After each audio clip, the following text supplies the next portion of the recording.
First and foremost, when somebody is going through a foreclosure, I want you to understand this, is very, very important to understand.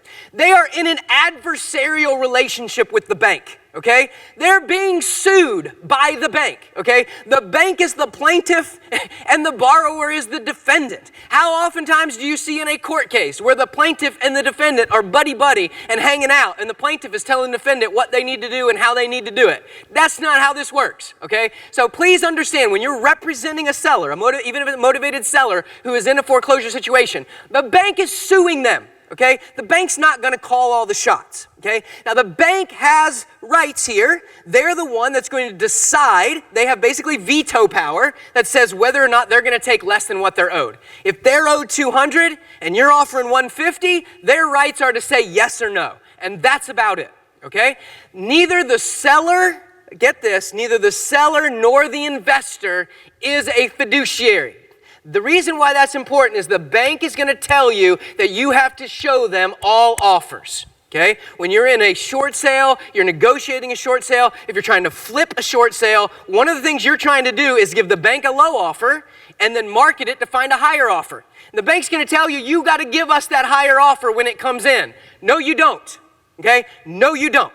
You have no obligation to show the bank all offers because you don't have a fiduciary relationship with that bank. You are representing the seller, and the seller still owns the property. The seller still decides whether they even want to sell. The seller could just walk away and let it go to foreclosure. They have no responsibility or requirement to take any offer that they don't want to take, and so the bank cannot do that. If the bank starts dictating what offer the seller has to take, that's called tortious interference. Ask any attorney. They're not allowed to do it. Okay? The reason why that's important is because when you're doing short sales, the bank is going to always ask you, is this the highest and best offer?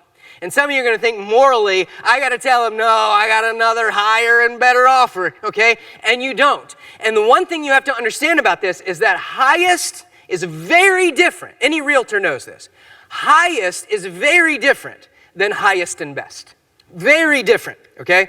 Anyway, if you take an offer, if I'm an investor and I take an offer, and somebody offers me $200,000 cash, and they have a very experienced realtor who I know knows what time it is and knows what's up, and somebody else comes along that has $205,000 is the offer, but they want me to pay a bunch of closing costs, and they're getting 100% financing, and they can barely even put down an earnest money deposit because they don't have two nickels to rub together, and they got a realtor who doesn't know what's going on, and so if the home inspection comes in with anything wrong on it, everybody's going to freak out and want to back out of the deal. There's a huge difference in that 205 offer, which is higher, but it's far from being best, okay? And the same holds true if you have a $200,000 offer to the seller in a short sale, and my $120,000 offer can still be highest and best.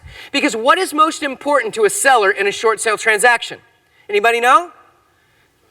Time, getting it done, right? They just don't want a foreclosure.